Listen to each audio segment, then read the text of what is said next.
It can be very frustrating as a parent when you notice that your baby has been sleeping through the night, but then they start waking up frequently. And many parents tend to notice this sometime between 6 and 9 months for whatever reason. There's a lot of different things you can do to help your baby go back to sleep on their own, and that's the root of it all. You need to teach them to self-soothe and go back to sleep without help from you. Up until now, your baby has realized that when they cry, they get what they want most, which is you. So you need to teach them how to go back to sleep without help from you, and you can do this a few different ways.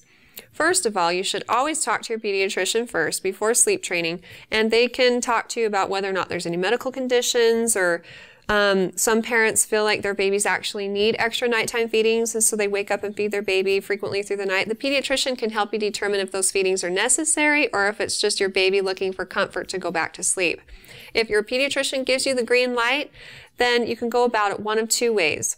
First of all, there's the crying it out method, and this is controversial among parents, although medical research has shown that it's a very sound way to get babies to sleep through the night. Although being a parent myself, I know it's really hard to sit there and listen to your baby cry. When your baby wakes up at the night and is crying, we all kind of know how our babies cry, and if it's one of those, I need you right now, something's wrong cries, then for sure, go check on them. But if it's just kind of like a, I'm looking for comfort, I want my mom or dad cry, give it a couple of minutes before you go in and check on your baby. And you can actually let them just cry it out. That's why it's called crying it out. And if you're persistent and consistent about it, for about 4 to 7 nights, your baby should learn to go back to sleep on his own.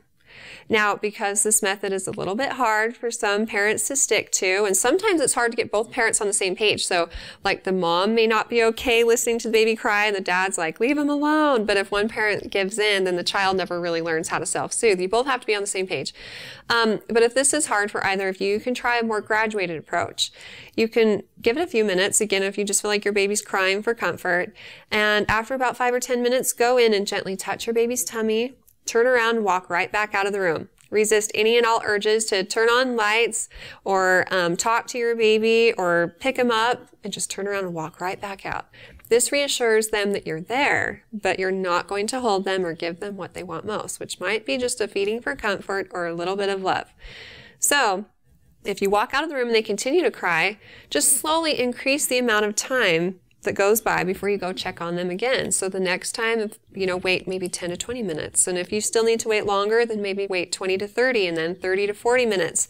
And again, after being persistent and consistent about it for 4 to 7 nights, your baby should go back to sleep on their own without help from you. Now, that doesn't mean that they won't wake up at all. Babies are just like us. We oftentimes wake up during the night, we roll over and go back to sleep. And that's what they learn how to do on their own. If you have any more questions about it or you have concerns about your baby, don't hesitate to ask your pediatrician. But if you have any other questions for me in the future, feel free to ask them on our Facebook page at facebook.com/Intermountain Moms, and recommend us to your friends and family too.